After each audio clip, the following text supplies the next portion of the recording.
Hi అండి, నేను దివ్య tailoring Telugu ఛానల్కి స్వాగతం.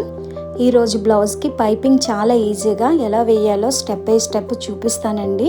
బిగినర్స్కి కూడా సులభంగా అర్థమయ్యేలా ప్రతి స్టెప్ను క్లియర్గా చెప్తాను, కాబట్టి వీడియోను చివరి వరకు చూడండి. నార్మల్ బ్లౌజ్ మనం స్టిచ్ చేసేటప్పుడు మెడపీసులు అనేవి మనం బ్లౌజ్కి అటాచ్ చేస్తూ ఉంటాం కదండి. అదేవిధంగా మీరు వేయాలనుకున్న పైపింగ్ క్లాత్ను తీసుకుని క్రాస్గా కట్ చేసి ఒక మెడపట్టి అనేది రెడీ చేసుకుని బ్లౌజ్ స్టార్టింగ్ పాయింట్ నుంచి ఎండింగ్ వరకు వీడియోలో చూపిస్తున్నట్లుగా స్టిచ్ అనేది వేసుకుంటూ రావాలండి. తొందరగా కుట్టేయకుండా ఒకే పాదం వరుసన నీట్గా కుట్టుకుంటూ రావాలి. అప్పుడే నీట్ ఫినిషింగ్ అనేది వస్తుందండి.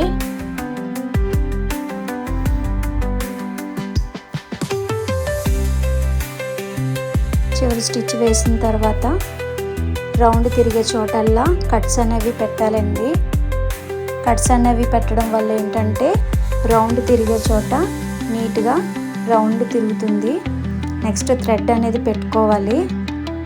వీడియోలో చూపిస్తున్నట్లు థ్రెడ్ పెట్టుకుని ఆ వేస్ట్ క్లాత్ అంతా లోపలికి మలుచుకోవాలి. లోపలికి పెట్టేసుకున్న తర్వాత ఏదైతే థ్రెడ్ ఉందో ఆ థ్రెడ్ పక్క నుంచి ఒక స్టిచ్, టాప్ స్టిచ్ అనేది ఒకటి వేసుకోవాలండి నీట్గా ఫినిషింగ్ కోసం. చూసుకోండి జాగ్రత్తగా. క్లాత్ రౌండ్ తిరిగే చోట కొంచెం స్లోగా అయితే మీరు స్టిచ్ చేయాల్సి ఉంటుంది.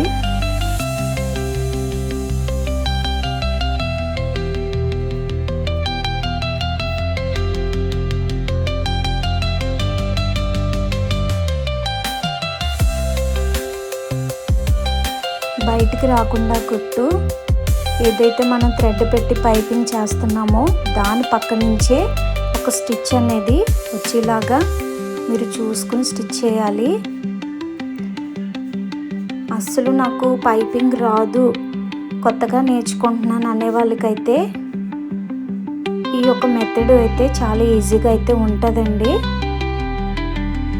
లాస్ట్ మడత పెట్టేసి లోపలికి ఒక స్టిచ్ అనేది వేసుకోవాలి.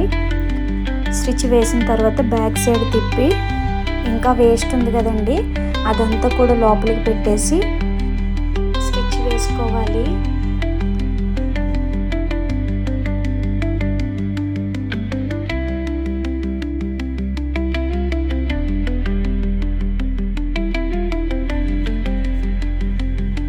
మొత్తం వేస్ట్ క్లాత్ అంతా లోపలికి మడత పెట్టి స్టిచ్ వేయాలి చివరి వరకు. అంతేనండి, బ్లౌజ్కి పైపింగ్ వేయడము పూర్తయిపోయింది. ఒకసారి ఈ విధంగా మీరు కూడా ట్రై చేయండి.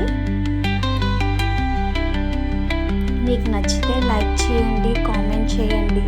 మరిన్ని వీడియోల కోసం మా ఛానల్ని సబ్స్క్రైబ్ చేసుకోండి.